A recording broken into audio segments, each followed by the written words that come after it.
Je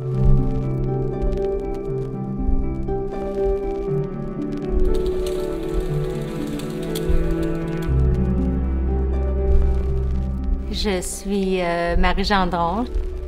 Je suis québécoise. Quand le poste de directrice des soins a été annoncé dans le journal, j'ai soumis ma candidature et j'ai eu le poste. Et je suppose que le jury a pensé que je pouvais apporter un vent neuf dans tout ce monde de la gérontologie. Et c'était un beau défi parce que c'était un nouveau centre, donc il fallait engager les gens, il fallait admettre les 75 premiers résidents, former le personnel. Et c'est vraiment là que j'ai eu un coup de foudre pour les personnes atteintes d'Alzheimer. Parmi les 75 résidents, je dirais qu'il y avait peut-être le tiers qui avait des troubles cognitifs. Et tout de suite, je me suis sentie interpellée par ces gens-là. Je trouvais que c'était des gens qui étaient à la fois présents et absents. Je trouvais qu'ils étaient muets, mais ils n'étaient pas nécessairement silencieux pour autant. Parce que je trouvais que dans des situations, ils avaient le don de nous donner leur juste. Et je trouvais ça fascinant. Je trouvais aussi que le contact était facile. C'était des gens, ce sont des gens, c'est pas seulement c'était. J'ai réalisé que c'était des gens qui n'avaient pas de masque, à qui on pouvait dire clairement les choses. Et moi, je suis bien dans ce genre de contact vrai.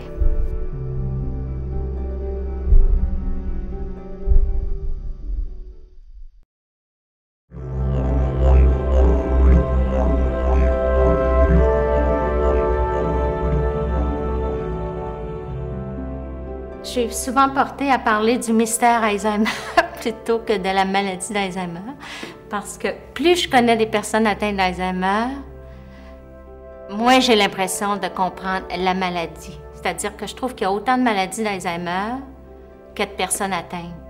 Chaque personne vit la maladie avec sa propre personnalité, avec son itinéraire, ses souffrances, ses joies.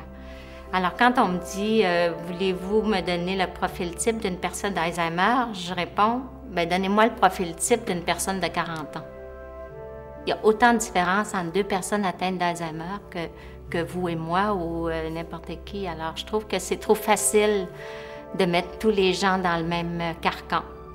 La maladie nous fait voir la personne dans son essence, c'est-à-dire que il y a un aidant un jour qui a dit ma mère était complètement ravagée par la maladie d'Alzheimer.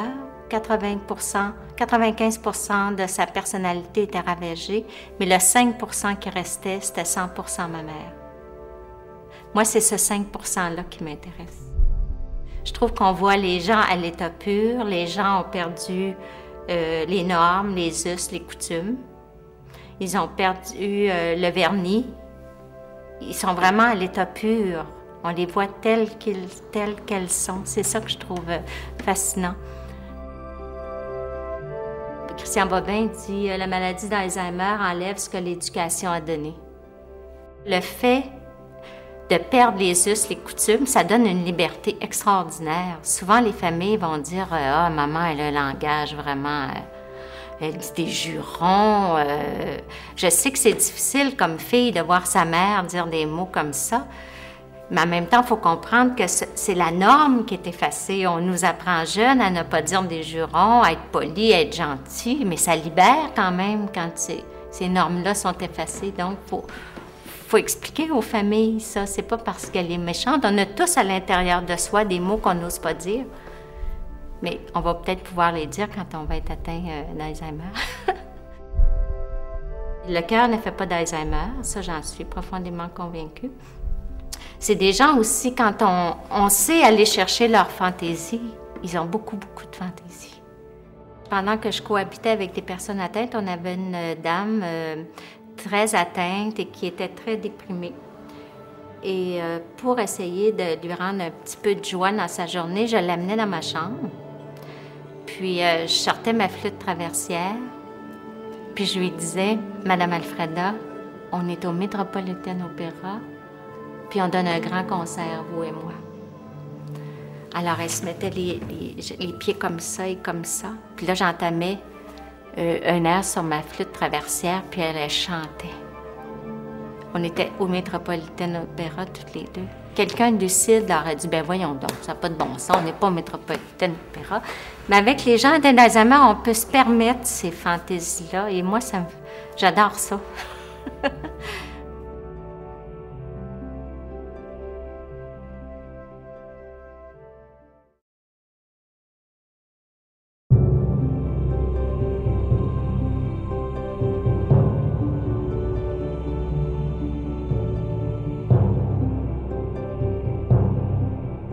L'idée de Baluchon est venue à l'automne 1998. Je travaillais au centre de recherche à l'Institut universitaire de gériatrie à Montréal. Et on expérimentait un nouveau programme d'intervention pour les aidants à domicile.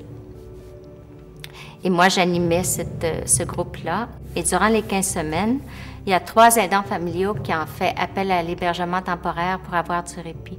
L'hébergement temporaire, ça consiste à amener son proche atteint en institution pendant 1 semaine à 2 semaines pour pouvoir souffler un peu.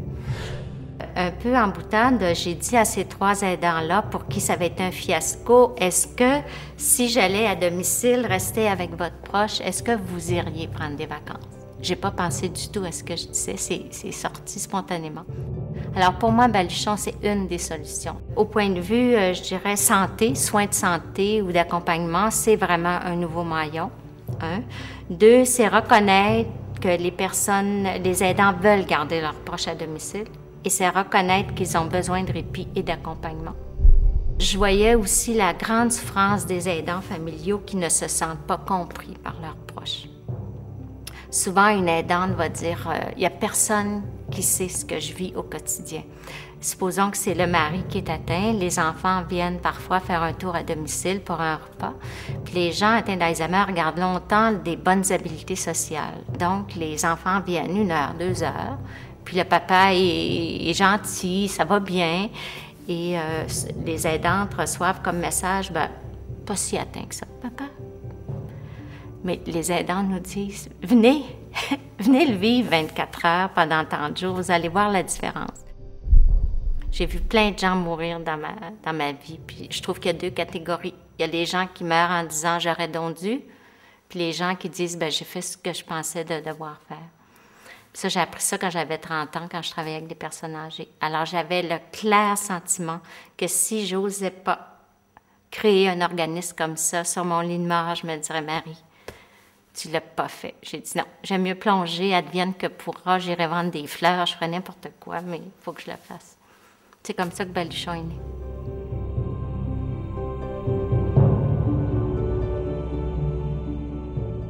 L'impression que ça me donne, c'est qu'on quitte le monde des gens dits lucides pour aller dans un autre monde. C'est vraiment de partir en voyage, partir sur une île avec quelqu'un. Au point où, quand on revient à domicile après, c'est de revenir dans un autre monde. C'est vraiment ça. Je trouve que l'idéal, c'est 10 jours. Après 10 jours, là, honnêtement, on sent la fatigue. Puis il y a une baluchonneuse qui dit c'est l'énergie du sprinter. Il nous reste 3-4 jours, là, alors on se dit, ah oui, on va passer à travers, et c'est avec cette énergie-là qu'on finit notre baluchonnage.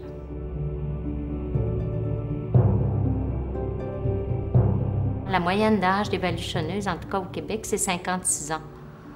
Donc, ce sont des femmes qui ont une bonne expérience de la vie, qui ont eu des coups durs, qui s'en sont sorties, qui sont solides, une force tranquille, je dirais. Parce qu'on se retrouve seul à domicile avec une personne atteinte. Alors, donc, faut en avoir vu d'autres dans notre vie. Alors, c'est vraiment une force et une sensibilité. On a vite compris qu'on ne pouvait pas rester baluchonneuse sans avoir une aide psychologique. Et parce qu'on est souvent confronté à nos limites aussi, hein?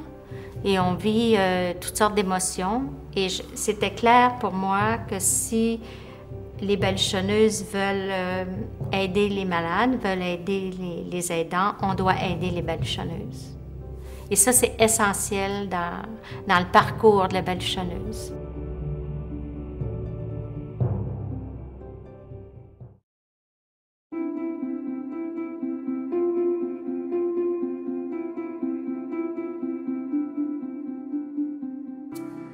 J'ai fait appel au baluchon parce que, en soignant mon mari depuis plusieurs années, j'en étais arrivée à un point de découragement et de fatigue morale et même physique. Un point dur. C'est impossible de faire tout le chemin à Alzheimer sans avoir de l'aide. Mais aller demander de l'aide, c'est pas facile. Souvent, c'est vu comme un échec, mais moi, je trouve que c'est une force. C'est ça que j'essaie de dire aux aidants. Demander de l'aide, c'est pas une faiblesse, c'est une force. C'est de dire, je veux continuer à garder mon proche à domicile. Et ça demande de la force pour prendre le téléphone et pour dire, venez m'aider. Je veux continuer ce que je fais à domicile. Mes enfants habitant à 950 km de chez moi, je ne les voyais plus. Je voyais même plus mes petits-enfants, je les ai pas vus grandir. Un beau matin, j'ai eu mon petit-fils au téléphone qui a décroché. « Allô? Vous êtes chez Vincent Servet ?» Je dis « Mais Julien, c'est pas vrai. » Il avait mué. Donc moi, j'avais quitté un petit garçon et voilà que c'était un jeune homme. Donc j'ai téléphoné immédiatement, l'après-midi même, à Baluchon d'Alzheimer. Et j'ai réservé, en me laissant 2 mois et demi de temps pour y réfléchir quand même. Puis on ne peut pas continuer la route toute seule. Pour moi, c'est impossible. Parce que souvent, on voit le phénomène où c'est l'aidant qui craque avant l'aider. J'avais une double culpabilité. La première, d'abandonner mon mari et de m'en aller, moi, m'amuser près de mes enfants. Mais également la culpabilité vis-à-vis de la baluchonneuse. Je me dis, mais qu'est-ce que je lui fais? Cette personne n'en sortira pas, elle ne sait pas ce que c'est, elle va recevoir des coups, elle va recevoir des jurons, il va cracher dans la figure, je ne peux pas lui faire ça. Quand je m'en vais en auto, je me dis, est-ce que je vais être capable de rejoindre la personne? Est-ce que je vais pouvoir entrer en contact avec elle? Et la peur disparaît finalement à cause du 24 heures qu'on passe avec l'aidant et l'aidé. Durant le 24 heures, il arrive toujours une occasion où c'est possible d'entrer directement avec la personne atteinte. Quand je suis arrivée à 5h30 chez mon fils, j'ai directement téléphoné à la maison et Angelina m'a dit « Mais tout se passe bien, tout va très bien et d'ailleurs je vous passe votre mari ». Et mon mari avait une voix tout à fait contente, satisfaite. J'ai dit « C'est Martine, oui, il me reconnaît ». Il a pris le téléphone, il l'a embrassé. J'ai dit, je suis chez Vincent, je reviens bientôt. Oui, tout souriant, parfait. Le 2e jour, j'ai téléphoné, le 3e jour, j'ai téléphoné, 4e jour, 5e jour. Et c'était chaque jour la même chose. Mon mari était sans problème. Un jour, il était un peu nerveux, mais j'entendais qu'Angelina ne se tracassait absolument pas. Et je me suis fait la réflexion, finalement, elle s'en sort beaucoup mieux que moi. Quand le premier pas est fait, quand la famille a décidé de faire appel à Baluchon et que la confiance est née, la culpabilité tombe à zéro. Parce que quand l'aidant revient puis voit que son proche est de bonne humeur, que ça a bien été, là, ça y est, c'est gagné. On a des familles chez qui on est retourné au moins une 20aine de fois depuis 6 ans. Quand je rentre d'un baluchonnage ainsi, directement on se regarde et dans nos yeux, aussi bien lui, je le comprends, qu'il voit ça dans les miens, que je l'aime et que je suis de retour. Moi, je vois dans ses yeux aussi qu'il m'aime et qu'il est content que je sois là et qu'il est content de me retrouver. Par chance, il y a le langage non verbal, qui reste un magnifique véhicule de communication. Mais en même temps, c'est pas parce que la personne est atteinte d'Alzheimer qu'elle ne veut plus entrer en communication. C'est surtout par les regards qu'on communique tous les deux, aussi bien dans la mauvaise humeur que dans la bonne. Mais en revenant d'un baluchonnage, ça c'est assez... je trouve que pour moi c'est merveilleux parce que là je vois, il me dit qu'il m'aime et moi je le lui dis aussi. J'aurais beau le lui dire 100 fois en parole, il l'entend, de temps en temps il sourit. Mais quand je le regarde bien droit dans les yeux, c'est directement le grand sourire, il le comprend.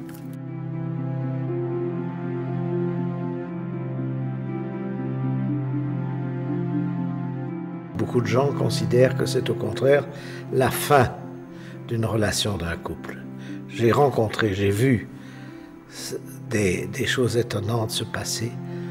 Et rien que si pour quelques personnes, ça peut être la fin heureuse d'une relation de couple, alors que tout pour la société indique l'inverse, quelle merveille. La maladie d'Alzheimer, des fois, peut faire des cadeaux extraordinaires à l'aidant familial. En tout cas, je vais le raconter, vous couperez si vous voulez, là. Moi, j'avais une relation respectueuse avec maman. Je l'admirais, mais c'était pas quelqu'un de tendre. Je me souviens pas qu'elle m'ait prise dans ses bras. Puis, avec la maladie d'Alzheimer, je me disais, est-ce que... Des fois, j'avais un peu peur. Je me disais, tout coup qu'elle me dit, étant donné que les barrières tombent, je me disais, tout coup qu'elle me dit, toi, je t'ai jamais aimé. C'était ma peur, étant donné que les barrières étaient tombées. Puis, c'est exactement le contraire qui est arrivé. À la fin de sa vie, elle était devenue très, très vulnérable. Puis, ce que j'avais attendu pendant 60 ans est arrivé pendant les 10 derniers jours de sa vie. Elle dit, reste avec moi, donne-moi la main. Puis elle est morte dans mes bras. Mais sans la maladie d'Alzheimer, on ne serait jamais arrivé à se rencontrer. Donc, il ne faut jamais perdre espoir. Je me dis, ça a l'air d'un grand malheur, mais des fois, ça peut aboutir à un grand bonheur.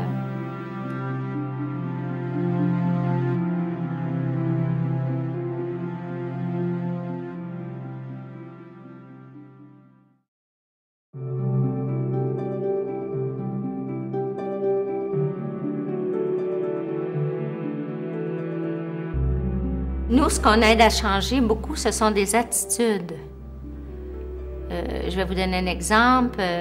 J'étais dans la voiture, madame conduisait l'auto, monsieur venait d'arriver, monsieur qui était malade. Alors, avant même que monsieur attache sa ceinture, madame lui dit « Attache ta ceinture ». J'allais l'attacher, ma ceinture. Bon, moi, je suis en arrière, puis je vois ce comportement-là. Alors, je me dis, pendant le baluchonnage, je vais essayer de voir si monsieur attache sa ceinture sans que je le dise. Bon, alors, j'amène monsieur en auto, il n'attache pas sa ceinture. Bon, alors je dis, moi, j'attache ma ceinture. Il dit, moi aussi, j'attache ma ceinture. On ne s'est pas chicané, il a attaché sa ceinture. Mais ça, c'est un exemple simple. Mais ça a aidé madame, on enlève une source de conflit à chaque fois qu'il va en auto. Mais elle ne se voit pas agir, elle est sur le pilote automatique, comprenez-vous? Quand je travaille à l'ordinateur ou une petite chose ou l'autre, ou je téléphone, ça agace mon mari. Il faut toujours le regarder, lui parler. Il demande cette attention constante.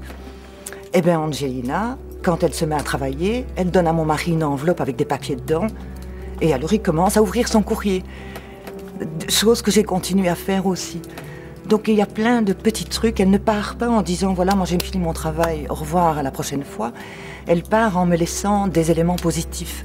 C'est très valorisant pour une baluchonneuse d'arriver avec des petits points qui ne semblent pas importants, mais un petit point plus un autre petit point plus un autre petit point, c'est l'atmosphère de la maison qui est complètement transformée le soir. Mais l'aidante, elle ne sait pas. C'est son premier. Elle m'a dit que mon mari était encore capable de faire plus de choses que ce que moi j'imaginais. Donc par exemple, avec elle, il arrivait à se raser une joue. Et pour lui, c'est valorisant aussi de savoir qu'il peut le faire. Je voulais absolument lui donner une douche tous les jours parce que mon mari prenait sa douche tous les jours, je voulais continuer ça. Angelina m'a dit, c'est pas nécessaire tous les jours, ça lui fera moins de mal si un jour sur deux on le lave au lavabo, ça va plus vite, on l'embête moins ce jour-là. Plein de conseils, de petites choses ainsi. Je pense que ce qu'on change, c'est l'attitude souvent. Parce que la personne aidante est habituée d'avoir un certain mode de fonctionnement. C'est la première personne qu'elle rencontre. Donc, elle est toujours sur le mode rationnel. Alors, il y a beaucoup d'argumentation parce que ça a été leur mode de fonctionner, mais de faire comprendre à l'aidant, non, on n'est plus sur le mode rationnel. Ça, je pense qu'on est très utile sur ce plan-là. Vous m'avez montré un homme que je ne voyais plus, qui ressemble à l'homme que j'avais tant aimé au début de notre mariage. Ça fait plaisir. Ou une famille qui dit « Vous avez redonné la parole à mon proche ». Le malade, il est démuni. Il sait plus s'exprimer. Il ne sait plus dire « j'ai faim », il ne sait plus qu'il a soif, il ne sait pas qu'il a froid, il ne sait pas qu'il a chaud. Et en fait, la baluchonneuse m'en a beaucoup parlé elle-même. Et moi-même, j'ai changé effectivement ma manière d'agir avec mon mari. Parce que j'ai l'impression que je le comprends mieux aujourd'hui qu'avant le baluchonnage. Simplement parce que j'ai pris du recul. J'ai pris du recul avec ce que la baluchonneuse m'a dit, et j'ai pris du recul aussi en m'éloignant de lui pendant 5 jours. Donc effectivement, depuis le baluchonnage, je traite mieux mon mari qu'avant. Oui. Je me rends compte qu'il faut que le regard change quand même dans la société. On dit souvent que les personnes atteintes d'Alzheimer sont agressives, sont agitées. Ça, on décrit un comportement. Mais je trouve que très souvent, on oublie de regarder ce qui provoque l'agitation, ce qui provoque l'agressivité. Et ça, c'est une partie du regard qui doit changer. Mais je trouve que souvent, on ne voit que la maladie et on ne voit plus la personne qui a la maladie. Moi, ce qui m'intéresse, c'est la personne qui a la maladie, au point où souvent, j'arrive à oublier qu'elle est atteinte d'Alzheimer.